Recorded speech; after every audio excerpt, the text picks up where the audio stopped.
हमने 500 साल हिंदुओं पर हुकूमत की है। সিনেমায় অভিনয়ের জন্য হুমকির শিকার রাইমা সেন। খবরটা বেশ পুরনো। নতুন খবর হলো হুমকি উপেক্ষা করেই সিনেমা শেষ করেছেন রাইমা। বাংলা সিনেমা ছাড়াও বলিউডে অনেকদিন ধরেই কাজ করছেন রাইমা। সম্প্রতি তার অভিনীত মাকালি সিনেমার টিজার প্রকাশ পেয়েছে।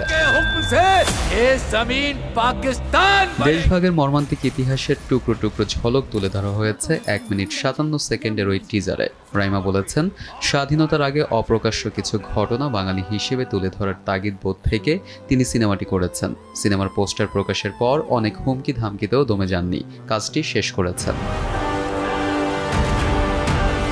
1946 সালের 16 আগস্টের সাম্প্রদায়িক হিংসাকে কেন্দ্র করে গড়ে উঠেছে সিনেমার কাহিনী। ইতিহাসে যা ডিরেক্ট অ্যাকশন ডে বা 1946 ক্যালকাটা কিলিংস নামে পরিচিত। এই খবর প্রকাশের পর থেকেই বাড়ির ল্যান্ডফোনে ক্রমাগত হুমকি পাচ্ছিলেন অভিনেত্রী।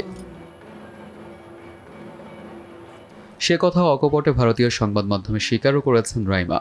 বলেছেন, অভিনয় জীবনে কখনো এমন অভিজ্ঞতা হবে সত্যি ভাবেনি। মাকালি সিনেমায় অভিনয়ের জন্য হিন্দি ও বাংলা ভাষায় রীতিমতো হুমকি দেওয়া হচ্ছে। যে ভাষায় হুমকি দেওয়া হচ্ছে তা মুখে প্রকাশ করা বা ছাপার অযোগ্য।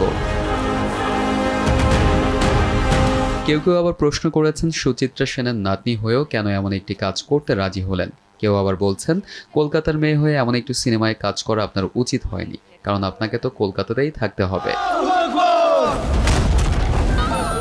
এমন অনেক কথাই শুনতে হচ্ছে যা অস্বস্তিকর। তাই সবার প্রতি অনুরোধ, সিনেমা না দেখে আগেই কোনো কিছু অনুমান করা ঠিক নয়, বরং সিনেমা দেখার পরই নিজেদের প্রতিক্রিয়া তুলে ধরা উচিত। মাকালি পরিচালনা করেছেন বিজয় ইয়ালাকান্তি। সিনেমা মুক্তির তারিখ নিয়ে এখনো কোনো ঘোষণা আসেনি। ARM সাদাত, দেশ টিভি।